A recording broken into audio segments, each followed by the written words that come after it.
নমস্কার, আমি তপজা মাধ্যম এক্সপ্লেনারে আপনাদের স্বাগত। কিরানা হিলস পাকিস্তানের সারগোদা জেলার এই অঞ্চল এখন বিশ্ব রাজনীতির চর্চার কেন্দ্রবিন্দু। এখানে নাকি পাকিস্তানের সেনাবাহিনী তাদের পারমাণবিক ভান্ডার লুকিয়ে রেখেছে, আর সেই ভান্ডারে বিস্ফোরণ ঘটিয়েছে কে বা কারা। এখানে ক্রোনোলজি বোঝাটা খুব দরকার।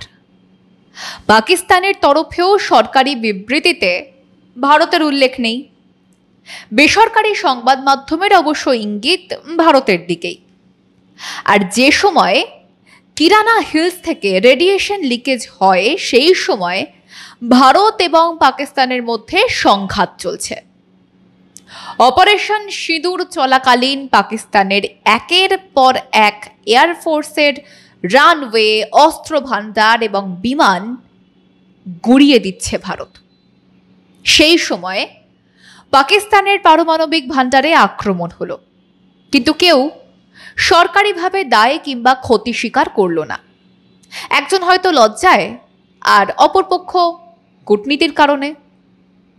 সোমবার ভারতের বাহিনীর ব্রিফিংয়ে ভারতের ঊর্ধ্বতন সামরিক কর্তারা যে শেষ প্রশ্নের উত্তর দিয়েছিলেন তা ছিল পাকিস্তানের কিরানা পাহাড় নিয়ে।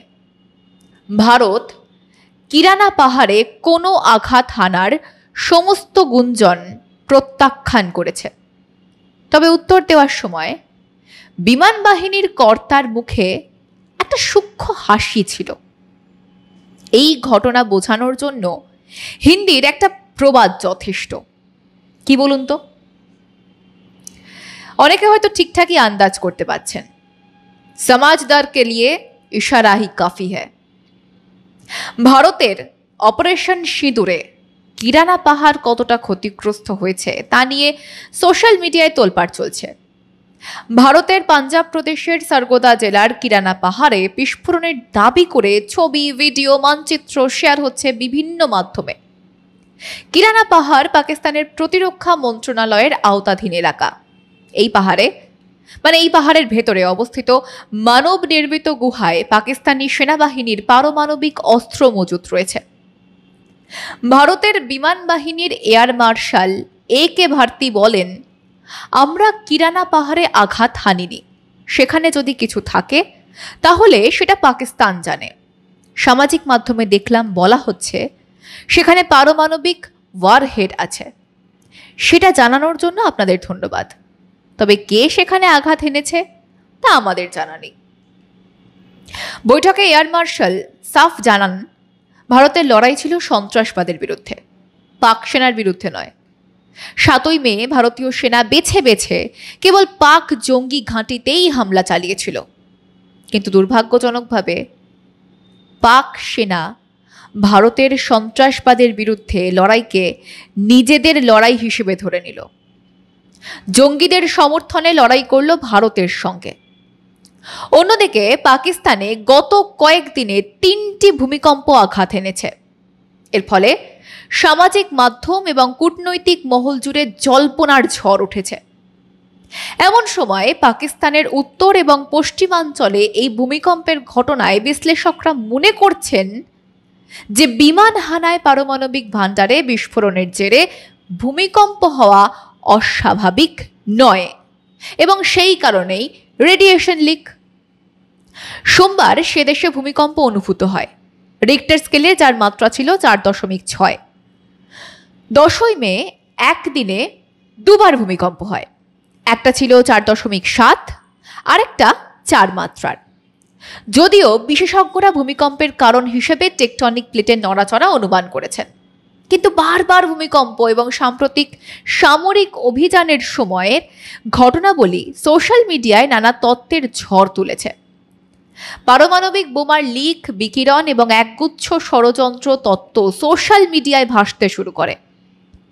এই সবের মাঝে সোশ্যাল মিডিয়ায় দাবি করা হচ্ছে যে মিশরীয় বিমান বাহিনীর একটি বিমান বিপুল পরিমাণে বোরন বহন করে পাকিস্তানে অবতরণ করেছিল পারমাণবিক লিক পরীক্ষা করার জন্য বা তা নিয়ন্ত্রণ করার জন্য।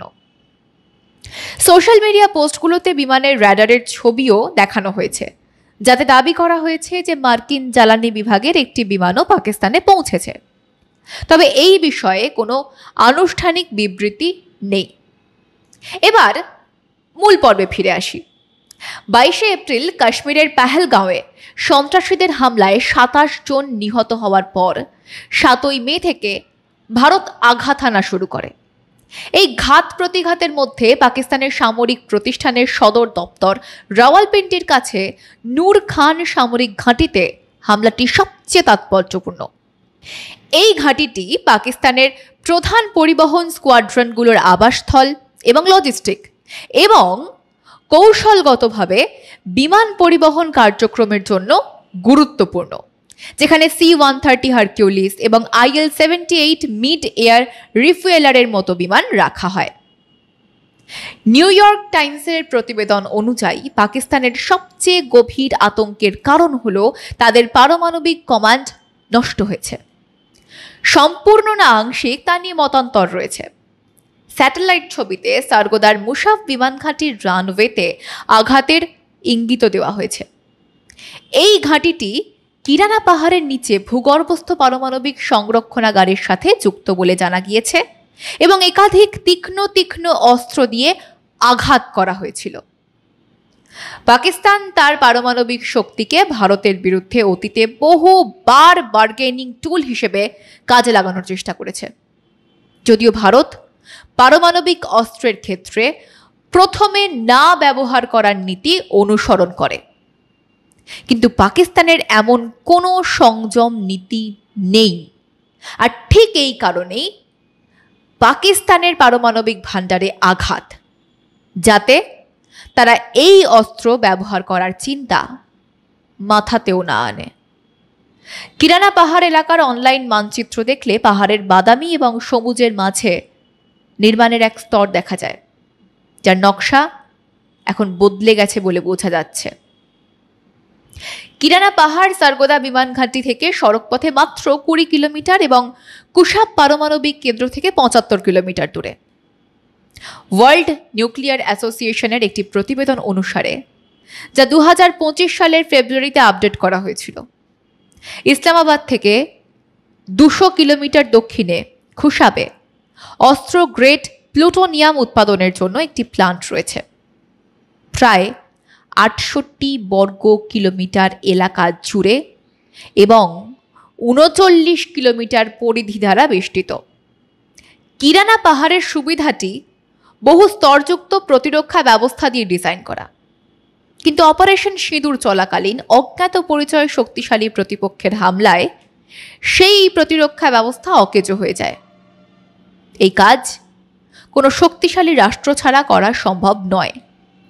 এই সক্ষমতা পাকিস্তানের প্রতিবেশীদের মধ্যে ভারত অথবা চীন এবং কিছুটা ইরানের আছে। এখন প্রশ্ন, কারা এই আঘাত আনল? নূর খান এবং সার্গোদা বিমান ঘাঁটিতে হামলার পর এমন গুঞ্জন শুরু হয় যে ভারতীয় বিমান বাহিনী কিরানা পাহাড়ে একটি ইঙ্গিতপূর্ণ হামলা চালিয়ে পাকিস্তানকে বুঝিয়ে দিয়েছে যে তাদের বাহিনী সব কিছুই জানে এবং পাকিস্তানের যে কোনো স্থানে হামলা চালানোর ক্ষমতাও তাদের রয়েছে। তবে air marshal AK Bharati Kirana পাহাড়ে ভারতীয় হামলা সম্পর্কে সমস্ত আলোচনাকে উড়িয়ে দিয়ে বলেন, কিরানা পাহাড়ে কিছু পারমাণবিক স্থাপনা রয়েছে, তা আমাদের জানানোর জন্য ধন্যবাদ। আমরা এটি সম্পর্কে জানতাম না। এই কথা বলার সময় তার হাসি লক্ষণীয় ছিল, আর দুনিয়ার বোঝার জন্য সেই হাসি যথেষ্ট। আজ এই পর্যন্তই। দেখা হচ্ছে পরবর্তী এপিসোডে নতুন বিষয়ে, নতুন আলোচনায়। আজকের প্রতিবেদন কেমন লাগলো জানাতে ভুলবেন না আমাদের কমেন্ট বক্সে। সঙ্গে থাকুন, দেখতে থাকুন মাধ্যম।